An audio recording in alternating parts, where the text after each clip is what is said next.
Harga rumah naik gila-gilaan dan KPR jadi salah satu solusi bagi anak muda yang pengen punya rumah pribadi. Ada yang ambil 5 tahun, 10 tahun, dan nggak jarang 15 bahkan 20 tahun. Sebuah tempo yang sangat lama dan ada kemungkinan harga rumah akan terus naik, tapi di satu sisi gaji nggak naik-naik. Sehingga bukan hal yang mustahil untuk kita seperti di luar negeri untuk punya rumah sendiri butuh waktu 30 bahkan 40 tahun lewat KPR. Nah, masalahnya kalau kita udah berjuang selama itu, tentu kita pengen akhir yang mulus. Tapi ini mungkin hanya angan-angan karena beberapa ketika datang ke bank untuk minta sertifikat, yang ada cuman alasan dan penundaan. Nah, masalahnya apa nih? Menteri BUMN Erick Thohir mengatakan, keberadaan developer nakal dinilai sangat merugikan masyarakat, terutama yang telah bersusah payah melakukan kredit rumah di BTN, namun tak kunjung mendapatkan sertifikat. Berdasarkan data yang dihimpun oleh BTN sejak tahun 2019, sebanyak 120.000 rumah yang dicicil dari developer nakal melalui skema kredit pemilikan rumah BTN, seluruhnya tidak memiliki bukti sertifikat. Geram dengan ulah oknum developer tersebut, Erick Thohir lantas memerintahkan BTN maupun Himpunan Bank Negara atau Himbara untuk memasukkan list developer nakal itu ke daftar hitam pengajuan kredit pemilikan rumah atau KPR.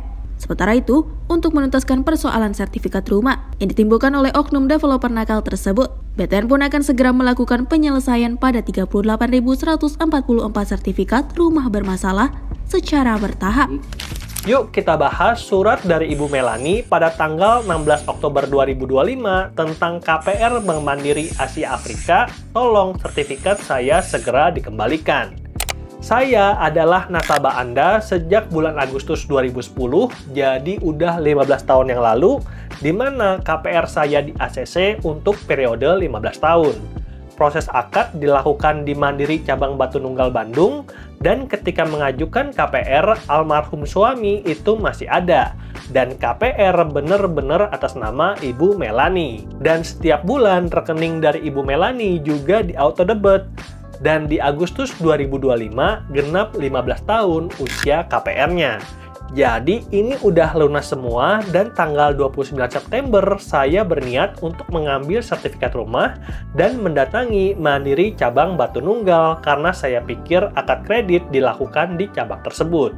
Lalu setelah datang ke Mandiri Cabang Batu Nunggal disampaikan bahwa sertifikat bisa diambil di Bank Mandiri Cabang Asia Afrika dan dijadwalkan tanggal 6 September 2025.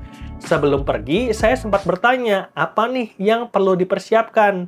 Dan disampaikan hanya perlu materai, karena memang KPR-nya itu sudah lunas. Tapi di perjalanan itu diinfokan dari pihak KPR bahwa ada tunggakan sebesar 279.000 dan harus dibayar pakai form lewat aplikasi teller. Akhirnya, dia mampir ke Bank Mandiri Sumbersari untuk melakukan transaksi. Dan ternyata tidak bisa karena sistemnya error dan diminta untuk balik lagi ke esokan harinya karena menurut ibu dari pihak Mandiri harus setor tunai.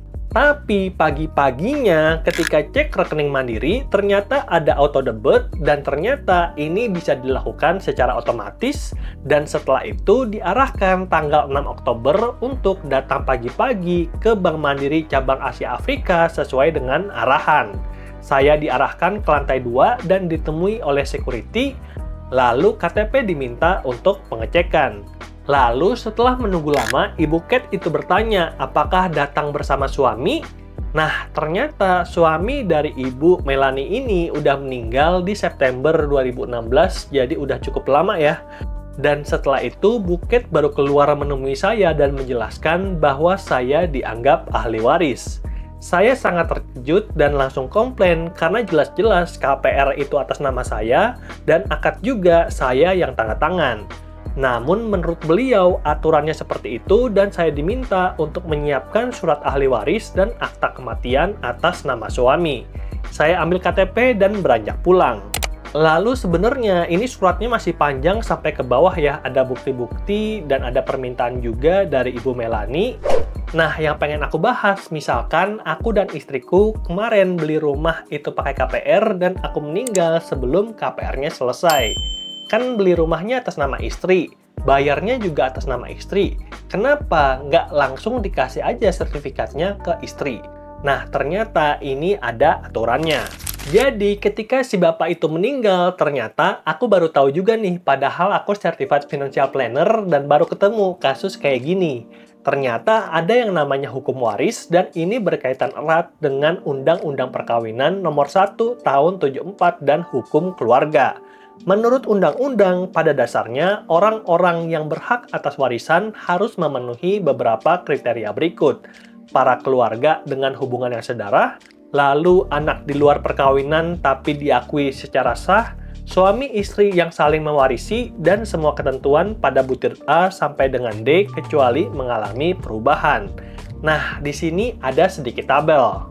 Jadi, misalkan Tuan A dan Nyonya B itu bercerai, maka hartanya akan dianggap harta gonogini. Tapi, kalau misalkan salah satu meninggal, maka akan diwasiatkan.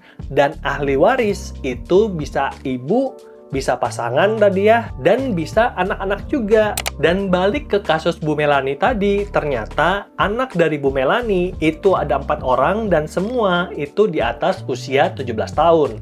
Yang artinya ketika rumah itu walaupun atas nama Bu Melani, karena Bu Melani dan suaminya dulu tidak melakukan pisah harta, artinya rumah itu dianggap harta bersama, walaupun atas nama Ibu Melani.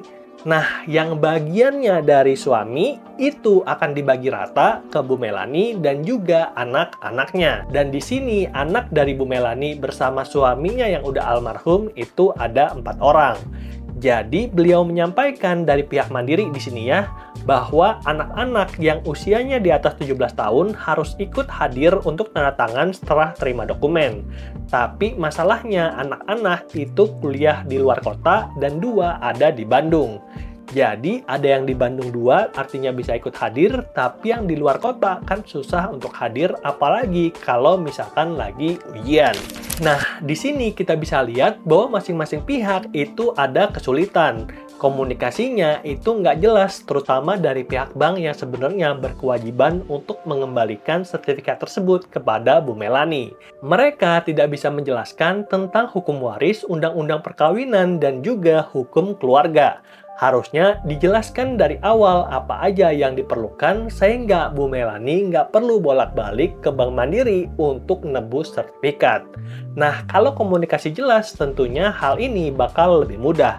Ya nggak? Oke, jadi kita udah bahas sedikit ya tentang hukum waris di Indonesia. Jadi, apa nih solusi terbaik yang bisa ditawarkan oleh Andre Tuan kepada pasangan-pasangan di luar sana yang memutuskan untuk beli rumah secara KPR dalam masa perkawinan mereka?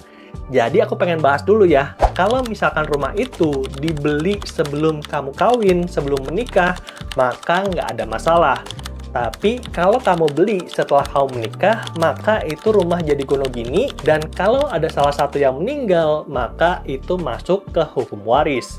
Dan oleh karena itu, misalkan kamu nggak pengen repot, mungkin bisa disiapkan yang namanya surat waris. Nah, surat waris itu apa? Nah, video ini cukup panjang ya, tapi kalau nanti penontonnya banyak, kita akan bahas di video yang berikutnya. Jadi, pastikan kamu subscribe dan komen untuk minta pembahasan tentang surat waris. Oke, mungkin segitu dulu aja video kita pada hari ini. Semoga videonya bermanfaat dan sampai jumpa di video yang berikutnya. Bye!